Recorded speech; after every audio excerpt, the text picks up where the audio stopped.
We all know that one game. You know, the one where you can build anything, create anything, and maybe die and lose all your progress. We know that game as Subnautica. Subnautica is filled with terrifying creatures like the Reaper Leviathan, which I will stay away from the most in this playthrough. So in today's video, I shall try and conquer the game in hardcore mode. I also live streamed it here on YouTube, so if you want to watch the full stream, you can. The live is in 2 parts though, but now let's get into the video. Attention. Hull failure imminent. All personnel abandon ship.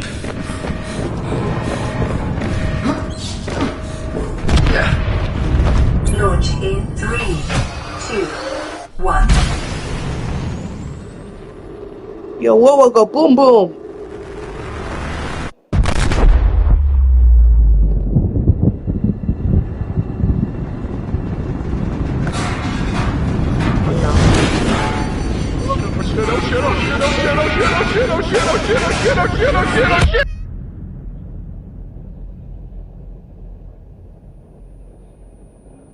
After I got hit by a metal piece, I was presented with my life pod on fire. I quickly acted and got my fire extinguisher to put the fire out.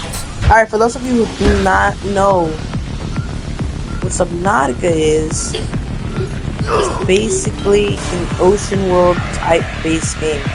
Like Minecraft, but ocean world. Here's a clearer version.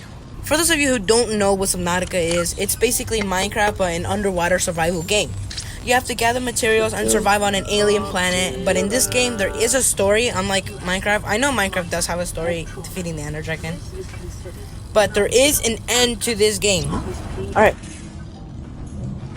So this entire game is legitimately just ocean. I've already played it before, but Hull failure. Cause unknown. 0 human life detected. now that you know the gist of it, we can continue on my survival. Like any other person conquering Subnautica, I gather my materials. I gather stuff like titanium, copper, salt, quartz, and eggs. Which reminds me, I'm trying to hatch as many eggs as I can in this playthrough, without dying, obviously. And to not die, I must not run out of oxygen.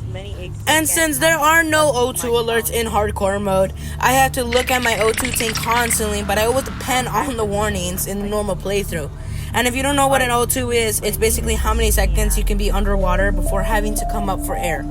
That is why I made the most powerful weapon in the game, which is an air bladder. This item will either give me 15 seconds of oxygen, or I can activate it and float me fast to the surface for fresh air. Like, I need this, most importantly. Like, look at me. I almost died because of oxygen. Oh, shoot. Oxygen. After almost dying, I make my basic tools like the survival knife, the flashlight, and the scanner, which is most important. I've already played through the game once before, that's why I'm doing it in hardcore mode. At least it's a different experience. I'm going to play the game more carefully this time so I don't die at all. I did another hardcore run like this, but died horribly to some jelly shrooms in the jelly shroom caves. Anyways, back to my playthrough. I ran into some close calls with the crawfish, which are fish that go boom boom, and left me at 8 HP.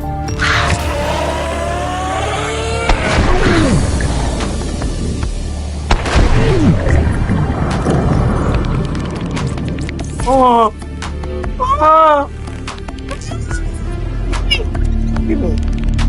Man, if I died in the stupidest way again in this run, I would have deleted the game. Where the hell did the other one come from? Really? I almost died because of that? Oh, don't kill me. Another big problem in this game is my food and water. If I run low on it, I could die due to it and be at the end of my run. That was all my just because of the food and water I didn't have. So I always have to carry them in emergencies. To fix my water supplies, I just need a bunch of salt and coral, which can make bleach. With bleach, I can turn that into 2 bottles of water. With the food problem, I just have to gather fish around the area and turn them into cured. Cured fish is fish in salt, so it stays preserved and doesn't rot.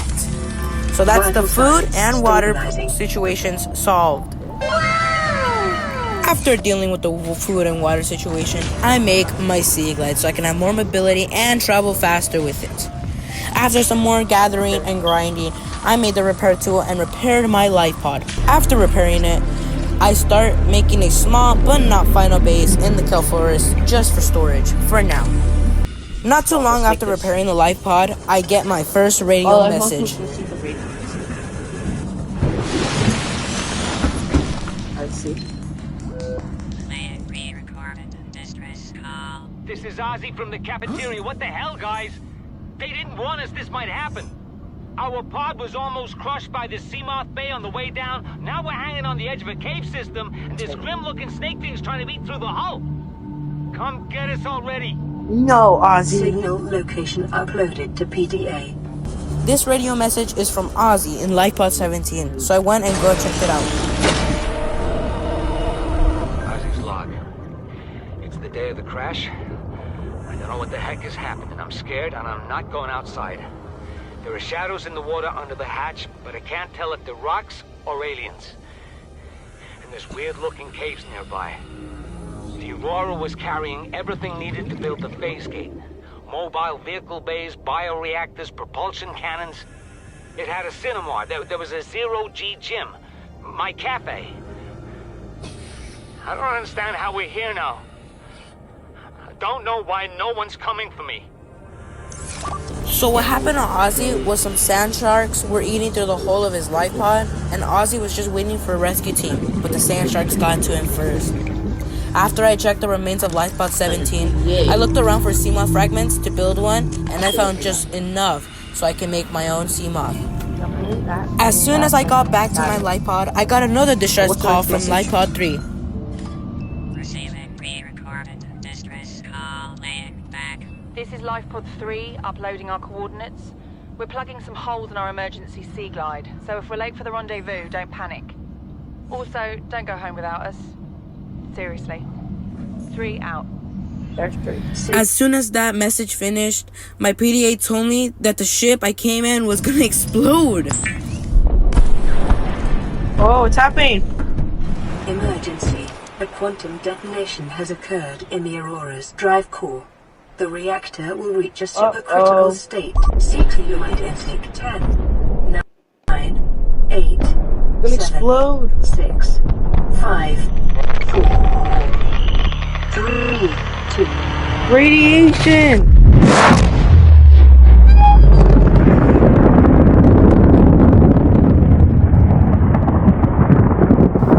Wow. That thing went boom boom.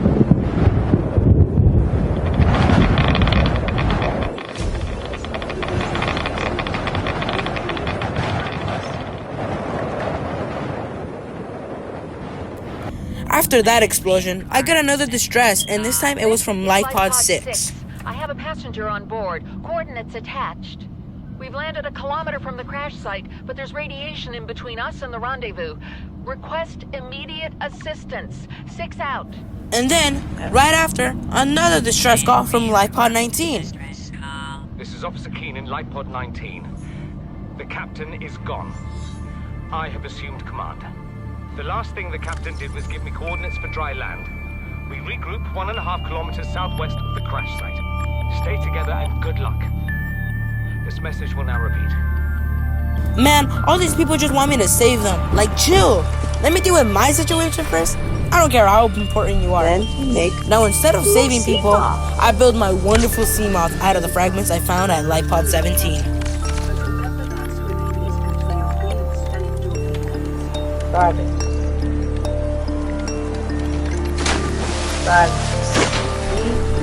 After building my Seamoth, I had my way to, you guessed it, searching for a laser cutter.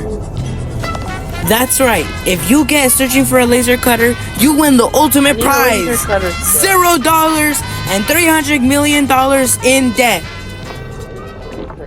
Yeah, I do everything but go to the light pods. After failing to search for my laser cutter, I finally and go check out LifePod 3. So here's LifePod 3's message. More sea glide. Carry 2 of us? Your regular sea glide tows a mass of 80 kilograms at over 30 kilometers an hour. The power cell rigged to this one should double that. You think there's something out there that's faster? Oh, sure. And that's assuming it doesn't overload 3 meters from the life pod. You're calm about this. I'm seeing the engineering problem. If I stop seeing the maths, I'll be terrified. So what happened to them was they tried attaching a power cell to a sea glide and it just exploded. Yeah, it went boom. And then, Yeah, that's a bad way to go out. like Pod 19. Following that, Yes. I go and search for the laser cutter again, and I found it at a small wreck. With the laser cutter, I cut open doors that were otherwise locked, and after those shenanigans, I go to Light Pod 19 and unlock myself an ultra high capacity tank, which gives me I got the ultra high. I don't even have to. 225 seconds of oxygen. Here don't have is to Life go Pod to the- 19's message. This To the is base. Aurora, come in. This is Keen. Life pod detached to Cape Planet 4 in 30 seconds. The computer has identified a landmass at the attached coordinates. I want you to regroup the crew there. Understood, but They are your responsibility now. Don't let them down. Captain, you need to evacuate. Negative. You'll need the ship in one piece if you're going to contact HQ on the long range. I'm attempting a controlled descent. Captain!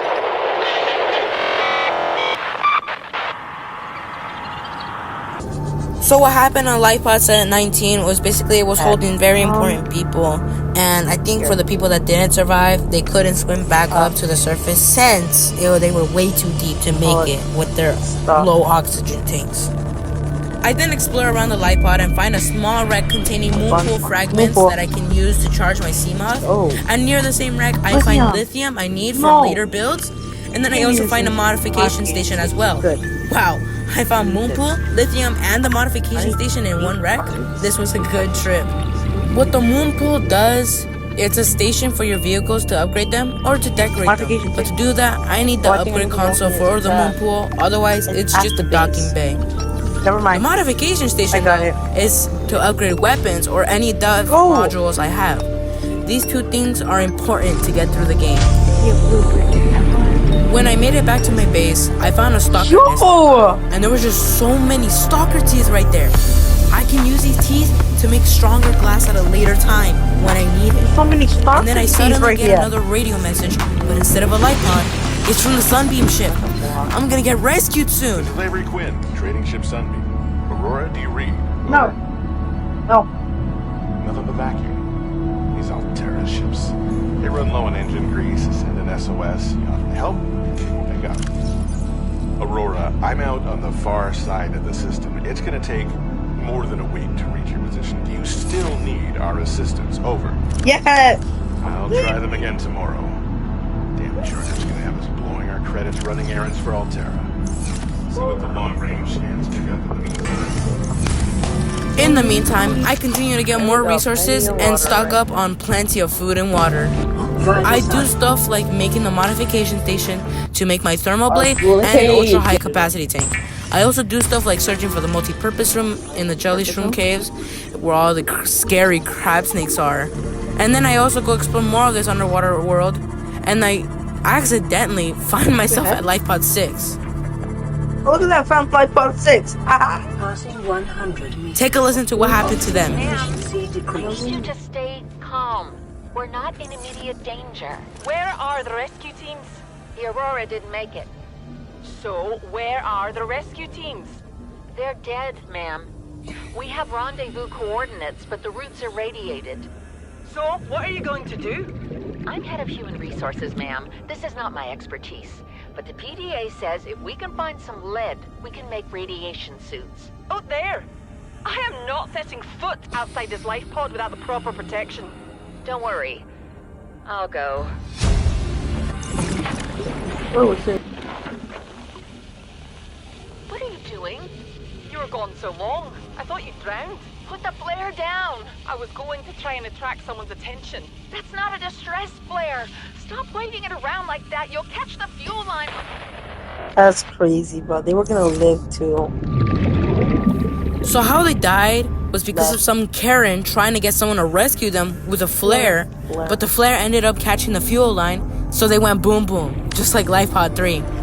While exploring, I found myself some good ground to start building a base. It is near the back of the Aurora, so there is a Reaper Leviathan lurking, but that's okay. While moving to my base, I got another radio message from LifePod 13, but I don't go yet, but at a later time. As soon as I was leaving, I got another radio message immediately, and this time it was from Sunbeam. Got a new message. Sunbeam is on their way to save me. Aurora, this is Sunbeam again. We just picked up a massive debris field in the station. I didn't know how bad, how many of you. Like, I didn't know. We're now en route to your location. I'm gonna bring you home. Sunbeam out. Let's go. What else can I say? The only time I parked a rig this big on a rock that small was in VR. And I've been so alone. In the meantime, I finished setting up my base with a large room, a multi-purpose room, and a scanner room. Oh, and also a moving pool. Okay, sorry about But that. when I finished building my base, it started to flood. I started to build reinforcement platforms, but I was missing one piece of lead. No, I don't have enough. I don't have lead. Lead, please. So I had to hurry up, otherwise my base is going to end up an underwater base. Once I found the lead in the surrounding area, I used it to fix the hole integrity and patch up any holes that were around my base. I do now. The crisis was over and my base was going to be fine. Draining systems initiated. But while building, I was running out of battery power for my habitat builder and my sea glide. So I had to go search for a battery charger. And let me tell you, that shit was not easy. I searched like 5 wrecks across the entire map just trying to find battery fragments. I found the first one in a wreck near the bulb zone, but I needed a second one, so I kept searching. While searching, I stumbled on the alien base island and explored that for a bit before continuing to look for the last battery fragment. After like half an hour or more of exploring wrecks, I finally found the last fragment, and it was just in a small wreck in the grassy plateaus. Yes, finally, please.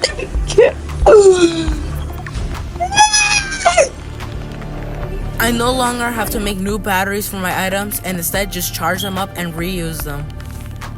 I made some good progress today for this playthrough for now, part 1. I'm going to end the video here and hope you all enjoyed it. If you want to see more, then please hit that subscribe button and turn on notifications to know when I go live again.